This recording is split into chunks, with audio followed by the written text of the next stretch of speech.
നമസ്കാരം. അങ്ങനെ ബംഗാളികളെ നാറ്റിച്ച് തുണി ഉരിച്ചു വിട്ടിട്ടുണ്ട്.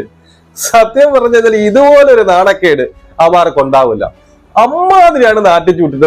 എന്ന് വെച്ച് കഴിഞ്ഞാൽ എന്തിനാ ഒരു കൊച്ചു പിള്ളേരെ കളിക്കും പോലെ, എന്തൊരു കുട്ടിയും കോലും കളിക്കും പോലെയാണ് ഇവരെ കളിച്ചത്. കുട്ടിയും കോലും മറ്റേ ബംഗ്ലാദേശ് അടിച്ച് റൊട്ടിയാക്കുന്നു. ഇതുപോലെ നാണെങ്കിൽ അവന്മാർ അഹങ്കാരത്തിന് വേണം. എന്തേ നാഗിൻ ഡാൻസ് കളിക്കില്ലേ? ഇതിനൊക്കെ ഭയങ്കര അഹങ്കാരമാണല്ലോ. ആരെങ്കിലും ഒരു വിക്കറ്റ് എടുക്കുമ്പോ നാഗിൻ ഡാൻസ് കളിക്കുന്നില്ലേ? ടെസ്റ്റിലെ തന്നെയൊക്കെ ഓട്ടിച്ചിട്ട് റെക്കോർഡിട്ടാണ് ഇന്ത്യ ജയിച്ചത്. വെറും 3 ദിവസം കൊണ്ട് ഒരു ടെസ്റ്റിൽ തന്നെയൊക്കെ തോപ്പിക്കാന്ന് വെച്ച് കഴിഞ്ഞാൽ നീയൊക്കെ ആ പാകിസ്ഥാനിൽ ഇപ്പൊ ഞങ്ങൾ ജയിച്ച് നമ്മളിവിടെ കൊണ്ട് ഉണ്ടാക്കി കളയും, മറ്റതാണ് തേങ്ങയാണെന്നൊക്കെ പറഞ്ഞ് ഭയങ്കര മറ്റേ പത്രസമ്മേളനവും കാര്യങ്ങളൊക്കെ കൊടുത്തിങ്ങ് വന്ന്. ഇത് വേറെ എണ്ണ. ഇത് നിങ്ങളവിടെ പോയി കളിച്ച മറ്റേ പാകിസ്ഥാനികളല്ല, ഇത് ഇന്ത്യൻസ് വേറെ ലെവലാണ്. മനസ്സിലായ? ടെസ്റ്റിൽ ഇതുപോലെ നാണം കെട്ട് ലോക തോൽവിയായിരുന്നു. ടെസ്റ്റില് ആരും പ്രതീക്ഷിക്കാത്ത റെക്കോർഡ് മഴ പെയ്യിപ്പിച്ചുകൊണ്ട് ടെസ്റ്റിന് നിങ്ങളെയൊക്കെ കൂത്തെറിഞ്ഞു. മനസ്സിലായോ? അതിനുശേഷം ഫസ്റ്റ് T20 നമ്മുടെ ഇതിനേക്കാൾ നീയൊക്കെ പോയി ചാവടാ.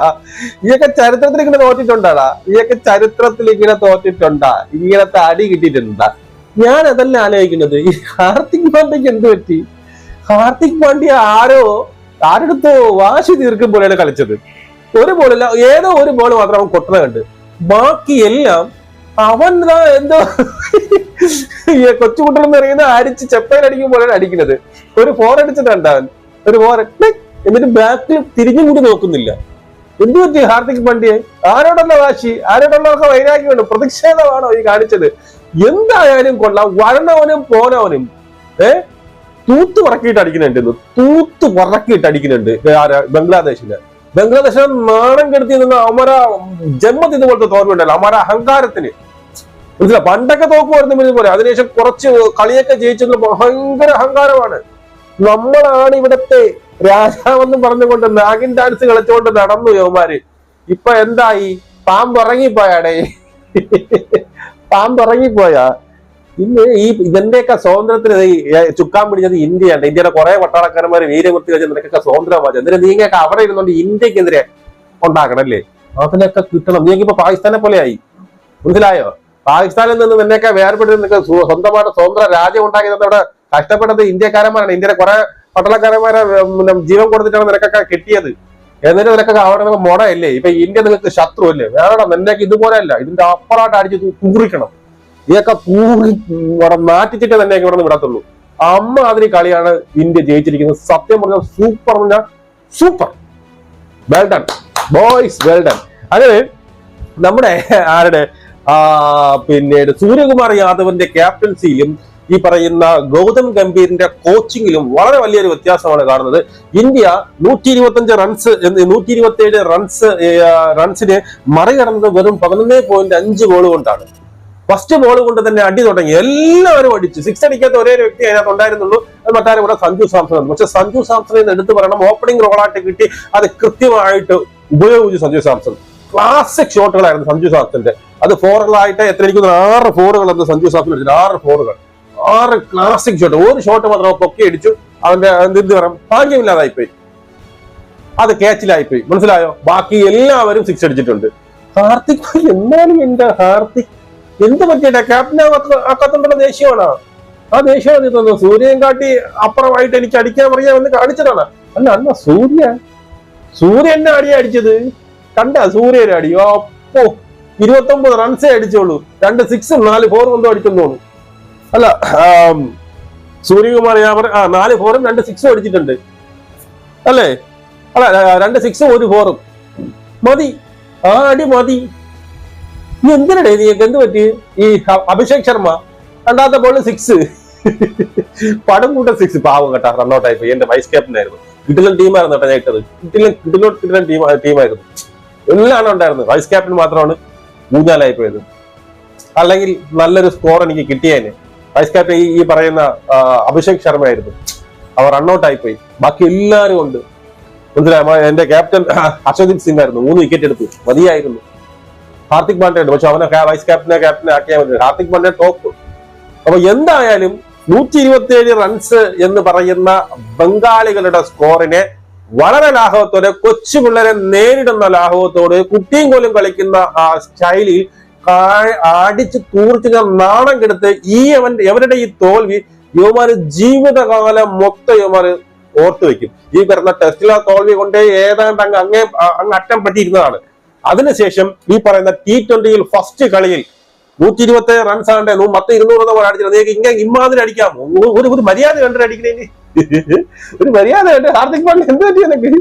ഹാർദിക് പാണ്ഡ്യ വരുന്നു, ഫസ്റ്റ് ഫേസ് ചെയ്ത ഫസ്റ്റ് ബോൾ തന്നെ 4. അതിനുശേഷം അടിയോടടി, പോക്കിലെ അടിയോടടി, ആരോടോടുള്ള ദേഷ്യം തീർക്കാൻ വേണ്ടിയിട്ട് എന്ന പോലെ ഹാർദിക് പാണ്ഡ്യ അടിച്ച് റൊട്ടിയാക്കുന്നുണ്ട്. അപ്പോ നമ്മുടെ മാക്സ് സമർ പറഞ്ഞ ബംഗ്ലാദേശ് പിന്നെ 19.5 ബോള് ആയപ്പോഴത്തേക്കും 127 ആളൗട്ടായി. അതിൽ മെഹന്തി ഹസൻ മിറാസ് മാത്രം എനിക്ക് തോന്നുന്നു 35 റൺസ് എന്തോ അടിച്ചു. അവരുടെ ക്യാപ്റ്റൻ ഷാന്തോ 27 റൺസ് കൊടുത്തു. ഇവർ രണ്ടുമാണ് അവര് കളിച്ചത്. ബാക്കിയെല്ലാം വന്നതോ അതുപോലെ തോന്നുന്നുണ്ട്. മനസ്സിലായില്ല. ഇന്ന് നമ്മുടെ ബൗളിങ്ങിനെ കുറിച്ച് പറയുകയാണെങ്കിൽ ഹർഷദീപ് സിംഗ് 3 വിക്കറ്റ് എടുത്തു. സിംഗ് 3 വിക്കറ്റ് എടുത്തു. പിന്നെ ആരൊക്കെയാണ് വിക്കറ്റ് എടുത്തതെന്ന് പറഞ്ഞാൽ ഇന്ത്യയുടെ ബൗളിംഗ് നോക്കി കഴിഞ്ഞു കഴിഞ്ഞാല് ഹാർദിക് പാണ്ഡ്യ 1 വിക്കറ്റ്. വരുൺ ചക്രവർത്തി, കുറെ കാലം ടീമിലൊന്നും ഇല്ലായിരുന്ന വരുൺ ചക്രവർത്തി തിരിച്ചു കൊണ്ടുപോകുന്നതിന് എല്ലാവർക്കും വളരെ സംശയമായിരുന്നു. വരുൺ ചക്രവർത്തിയുടെ ഒരു ബോൾ പോലും ആർക്കും റീഡ് ചെയ്യാൻ പറ്റിയില്ല എന്നുള്ളതാണ് സത്യം. ആരും വരുൺ ചക്രവർത്തിയുടെ ബോൾ എന്ത് ചെയ്യണമെന്ന് അറിയാതെ കുഴങ്ങുകയായിരുന്നു. അതിനകത്ത് മെഹന്തി ഹസൻ മിറാസ് മാത്രം ഒരുവിധം അത് കളിച്ചു, റീഡ് ചെയ്തു എന്ന് പറയും. ബാക്കി ഒരൊറ്റ എണ്ണം അവന്റെ ബോൾ എങ്ങോട്ടാണ് പോണത് എന്താണെന്ന് അറിയാലോ. ഒരു പുട്ട് കേച്ച് 11 തള്ളിയിട്ടു എന്നുള്ളത്. അതുപോലെ ഇന്ന് 2 ഡെബ്യൂ ഉണ്ടായിരുന്നു, നിങ്ങൾക്ക് എല്ലാം അറിയാമല്ലോ. 2 പുതുമുഖങ്ങൾ ഉണ്ടായിരുന്നു. പുതുമുഖങ്ങൾ 2 പേരും കളിച്ചിട്ടുണ്ട് എന്നുള്ളതാണ്. മായങ്ക് യാദവ് തിരിച്ചു വന്ന മായങ്ക് യാദവ് 4 ഓവറിൽ 1 വിക്കറ്റ് എടുത്തു. ഭയങ്കര പേസ് കൊണ്ടുവന്ന ലൈനിൽ എന്താ കൃത്യമായിട്ടായിരുന്നു. പക്ഷെ നല്ലൊരു പേസാണ്. ഭാവിയിലെ വാഗ്ദാനം തന്നെയാണ് മായങ്ക് യാദവ്. നമുക്കറിയാം IPL-ലൊക്കെ നല്ല രീതിയിൽ വിക്കറ്റ് എടുത്ത മായങ്ക് യാദവ്. വാഷിംഗ്ടൺ സുന്ദറും 1 വിക്കറ്റ് എടുത്തു. ഇതാണ് ഇന്ത്യയുടെ ഈ പറഞ്ഞ ബൗളിംഗിന്റെ കേസ് ചോദിച്ചു കഴിഞ്ഞാൽ. ബാറ്റിംഗിന്റെ കേസ് നിങ്ങളെല്ലാവരും ഞാൻ പറഞ്ഞില്ല. അപ്പൊ എന്തായാലും ബാറ്റിംഗിൽ സൂര്യകുമാർ, അതായത് ബാറ്റിംഗിൽ ആരൊക്കെ വന്നു? നമ്മുടെ സഞ്ജു സാംസണും അഭിഷേക് ശർമ്മയും കൂടി വന്നു. അഭിഷേക് ശർമ്മ തുടക്കം തന്നെ ഒരു 6 പട്ടുക്കൂട്ടിന് ഒരു 6ഉം 2 4ഒക്കെ അടിച്ച് പറയുമ്പോൾ അൺഫോർച്ചുനേറ്റ്ലി റൺ ഔട്ട് ആയി. അതിനുശേഷം ക്ലാസിക് സഞ്ജുവിന്റെ ക്ലാസിക് ഷോട്ടുകൾ നമുക്ക് കാണാം. സഞ്ജു തലങ്ങും വിലങ്ങും ക്ലാസിക് ആയിട്ടുള്ള 4കളും അത് പിന്നെ ഓൺ ഡ്രൈവ് ആയിക്കോട്ടെ എല്ലാം കിടിലമായിട്ട് പിന്നെ 4കൾ അടിച്ച് സഞ്ജു സാംസൺ തിളങ്ങിക്കൊണ്ട് അത് സഞ്ജു സാംസൺ 29 റൺസേ അടിച്ചുള്ളൂ. ഈ പറയുന്ന അഭിഷേക് ശർമ്മ പോയത് ഉടനെ നേരെ നമ്മുടെ ക്യാപ്റ്റനായ സൂര്യകുമാർ യാദവ് 360 ഇങ്ങോട്ട് വന്ന ഉടനെ അങ്ങോട്ട് തുടങ്ങിയിട്ടുണ്ട്. അവനും 29 റൺസ് അടിച്ചു. ആ സൂര്യകുമാർ യാദവ് ഔട്ടായതിനു ശേഷം അടുത്ത വന്നത് മറ്റാരുമല്ല, നമ്മുടെ ഹാർദിക് പാണ്ഡ്യ ആയിരുന്നു. എന്നാൽ ഹാർദിക് പാണ്ഡ്യ നിതേഷ് പുതിയ പയ്യൻ വന്നു. അവൻ വന്നു എന്തായാലും നോട്ട് ഔട്ട് ആയിട്ട് എനിക്ക് 16 റൺസ് എന്തോ അടിച്ച് നോട്ട് ഔട്ട് ആയിട്ടിരുന്നു.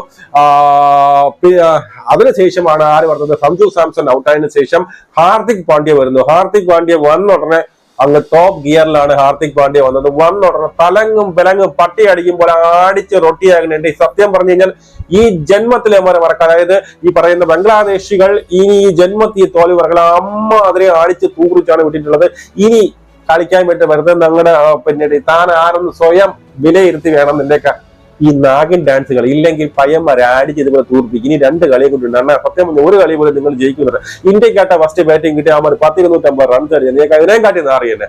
അപ്പോ അടുത്ത നാട്ടിൽ നമുക്ക് വീണ്ടും കാണാം. ഇന്നലെ കൊട്ടൊന്നും ഇല്ല, നീയൊക്കെ ചീട്, നിനക്ക് കൊട്ടൊന്നും അടിച്ച് അങ്ങ് ആഘോഷിക്കേണ്ട ആവശ്യമില്ലാത്ത പൊട്ടില്ല. നമുക്ക് വീണ്ടും കാണാം.